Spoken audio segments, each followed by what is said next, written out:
तो बात असल में कि एक मॉडरेट व्यू की तरफ हम आते हैं कि इस्लाम में गाइडलाइंस क्यों डिफाइंड हैं, ऑपोजिट जेंडर से कैसे इंटरेक्ट किया जाता है ज़रूरत पड़ने पे, और आखिर हमारा रिलीजन इसमें हमारी क्या रहनुमाई फरमाता है।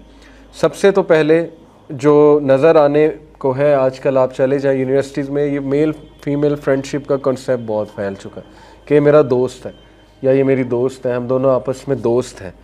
तो बहुत अच्छे बच्चे होते हैं, मैं ये नहीं कह रहा कि वो ईवल हैं, ना हमें ऐसा सोचना चाहिए, ना हमें ऐसा कहना चाहिए।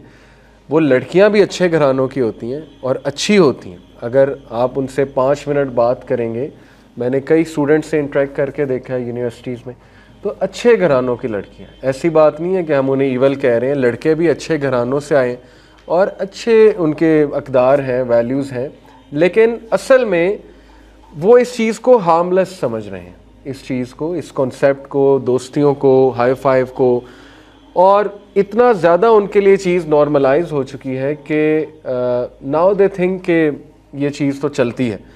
नॉर्मलाइज होने की वजह एड्स में दिखाया जा रहा है, मूवीज़ में, इंडियन मूवीज़ तो बड़े अरसे से प्रमोट करती आ रही हैं इस चीज़ को, और एड्स भी पाकिस्तानी एड्स आप देख लें, हर एड में इंटरमिंगलिंग ऑफ सेक्सेस है। टेलीनॉर के एड्स देख लें, कोई और एड्स देख लें, तो now they are normalising it. तो इंशाल्लाह मैं कुछ इसमें बैलेंस्ड व्यू बताता हूँ कि करना क्या चाहिए। और बड़ा अफसोस भी होता है कि वो लड़का जो ज़रा दूर दूर रहना पसंद करता है ऑपोजिट जेंडर से, नज़रें झुकाता है, कोशिश करता है कि वो रिस्पेक्ट करे, रिस्पेक्ट आउट ऑफ रिस्पेक्ट ही करते हैं ना, तो उसको फिर छेड़ा जाता है, उसको कहा जाता है कि ये तो इल कॉन्फिडेंट है, ये तो पता नहीं इसको बात करने नहीं आती औरतों से। और जो लड़की ना अप्रोच करे लड़कों को और ना इतनी घुले मिले, तो उसको भी कहा जाता है बैकवर्ड है, और ये बड़े सख्त होते हैं, और ऐसे होते हैं और वैसे होते हैं। तो सबसे पहले तो इस गलत फहमी को हमारा वो तबका जो अपने आप को लिबरल कहता है, वो भी इसी सोसाइटी का हिस्सा है। हम उन्हें ईवल नहीं कह रहे, लेकिन जाहिर है कि उनकी जहनीत कुछ और है, तो हम उन्हें ये मैसेज दे रहे हैं कि सबसे पहले तो अपनी गलत फहमी दूर करें कि एक लड़का जो किसी की तरफ देख नहीं रहा है, या लड़कियों से बात करते हुए वो शर्माता है या अप्रोच नहीं कर रहा, तो वो इल कॉन्फिडेंट नहीं है, वो अपने रिलीजन को प्रैक्टिस करने की, अपने रिलीजन में जो अहकामात हैं, इस्लाम खोलकर आप पढ़ लें, उसको प्रैक्टिस करने की कोशिश कर रहा है। क्योंकि एक हदीस में आता है कि एक सहाबी दूसरे अपने दोस्त को थोड़ा सा छेड़ रहे थे, टीज़ कर रहे थे उनकी शर्मो हया पे, मॉडेस्टी पे। तो रसूलुल्लाह सल्लल्लाहु अलैहि वसल्लम ने फरमाया वहाँ से जब गुज़र हुआ कि इसको ऐसे मत कहो, for modesty is part of faith, यानी तुम लोग इसे क्यों छेड़ रहे हो। होता है ना, दोस्त आपस में छेड़ते हैं, बड़ा शाय है, बड़ा शाय। तो प्रॉफेट सल्लल्लाहु अलैहि वसल्लम का शायनेस जो है, ये मॉडेस्टी जो है, पार्ट ऑफ फेथ है, अच्छी बात है शाय होना।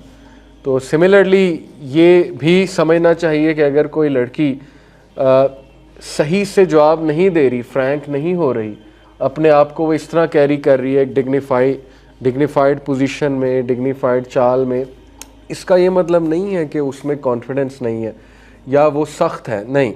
वो भी कुरान का जो हुक्म है सूरह अहज़ाब का कि जब तुम अपोजिट जेंडर से बात करो, प्रॉफिट की वाइफ्स को हुक्म है ना कि जब आप बात करें तो अपनी आवाज़ को बिल्कुल भी सॉफ्ट ना बनाएं, बल्कि एक डिग्निफाइड टोन में बात करें, ताकि वो कि जिसके दिल में कोई बीमारी है या कुछ बुरी नीयत है, तो वो उसको ये ना लगे बात करके ऑपोजिट जेंडर से कि मेरे पास एक चांस है टू गेट मोर फ्री।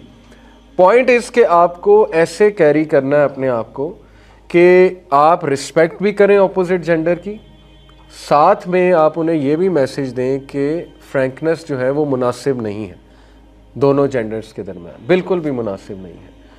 एक ऐसी स्टेज आती है उम्र की, जाहिर है कि जब वो लोग मैच्योर हो जाते हैं, लोगों को समझ आ जाती है, तब भी इवन इस्लाम के यही अहकामात लागू।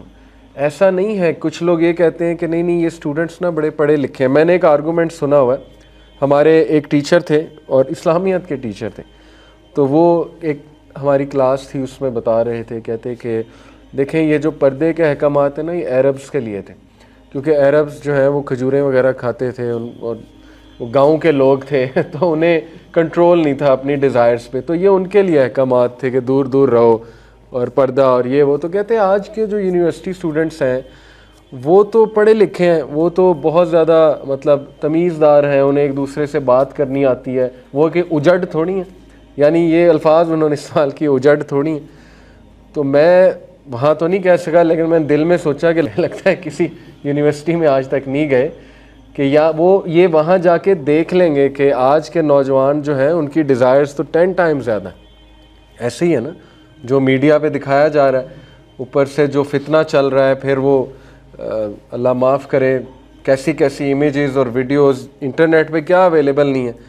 तो लोग तो जो है, जब आप जाहिर है कि ऐसे लोगों को, स्पेशली गैर तरबियत याफ्ता यूथ जो है, उनको आपस में जो है वो आप मिक्सअप कर देंगे तो उसके डिज़ास्ट्रस रिजल्ट्स आज हमें देखने को मिल रहे हैं।